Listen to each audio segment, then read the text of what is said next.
They didn't do enough. The NFL owners just wrapped up their spring meetings in Minneapolis, St. Paul, and they took advice from the competition committee, and they went ahead and they voted.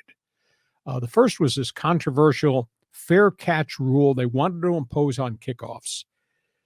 They've changed a lot of the rules on kickoff and punt returns for safety issues because of the significance of injuries, guys going full blow down the field, blasting other guys, and the points of collision are really violent.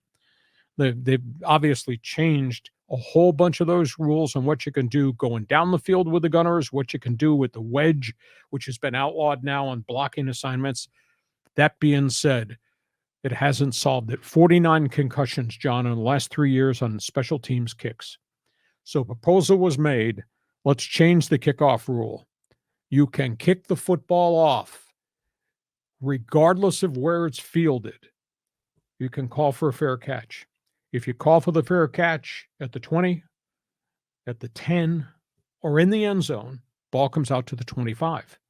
So that avoids all the contact and the heavy hitting downfield and the risk of guys getting blasted trying to return kicks. But they didn't want to do it because special teams coaches went public within the last week and said, you're taking a chunk of strategy out of the game. You should not be doing that. They didn't agree with the injury story. 49 concussions in 3 years just on kick returns. That's pretty significant. In fact, there were more injuries on kick returns than there were concussions to quarterbacks, wide receivers, or running backs. Oh, yeah. And consider how many snaps those guys play and the volume of hits they take compared to every, fourth down, somebody catches a ball. Well, those kickoffs are like a head-on collision, two cars, 50 miles an hour right at each other. Now, there's a contingent out there that are upset that this thing was finally approved with the fair catch rule, the ball come out to the 25. Now they're saying, well, special teams coaches, because it's all a game of field position, John. That's all it is infantry movement. Yes, it is. John, now there's some special teams coaches that say, screw that.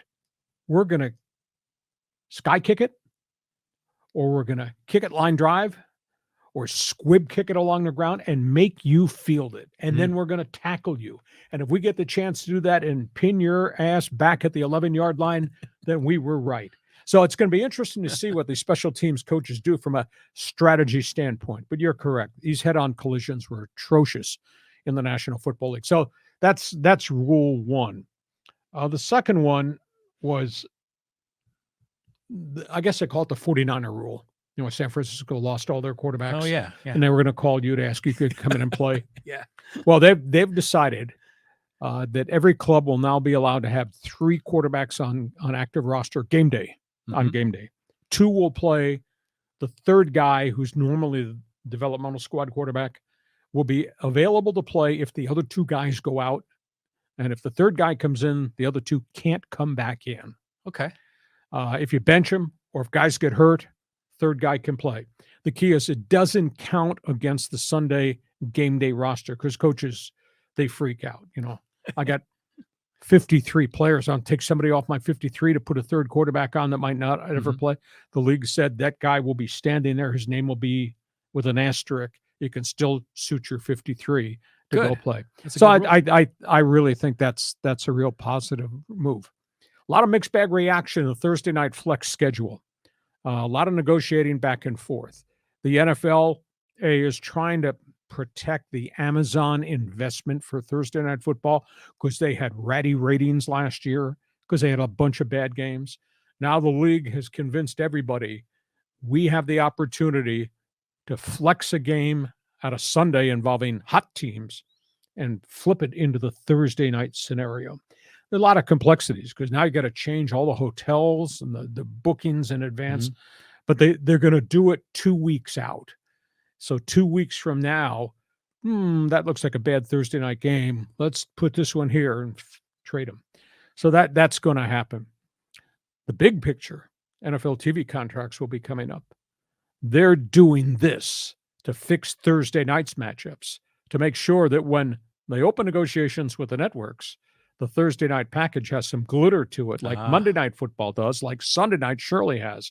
So that's I think one of the rationales there is not only to help their new partner Amazon, but the next bidding thing.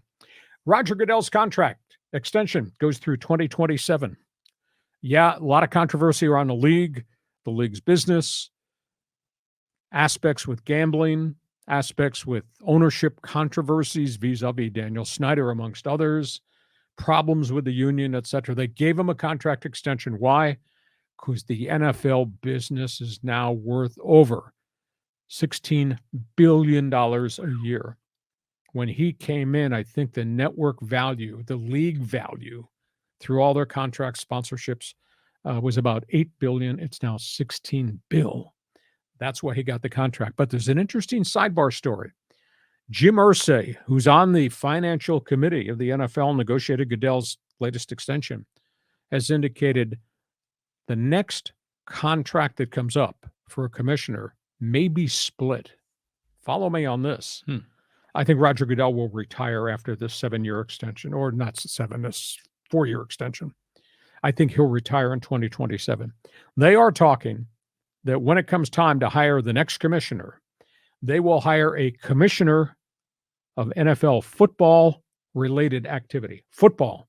They will hire a CEO to run the business of the NFL. There'll be 2 commissioners. There'll be a Goodell football guy, and there'll be some guy from Princeton with a business background that will obviously handle the business aspect of the phenomenal growth of the National Football League. So that's a really interesting story. The one rule they did not vote on, and you'll have to explain to me to this, there was a proposal out there made by 4 different teams about personal foul penalties. Give the coaches a replay challenge they can use on a critical personal foul penalty. Was it a flag? Was it a late hit? Was it launching? Was it helmet to helmet? Give those coaches that opportunity to challenge that one time a game. Or there was another proposal, quarterback hits, personal fouls, hit to the head, intentional or accidental. Give the coach one challenge to use on a quarterback hit. Did my guy get blown up intentionally, or did guys get blocked into him and then he got leveled accidentally? League never voted on it. They tabled it, quote, want to study it. A foul is a foul. These guys take so many hits in and around the pocket, and the game is so fast, and you got guys flying all over the place and guys getting blocked into quarterbacks. That's the one thing I think that probably should have been approved.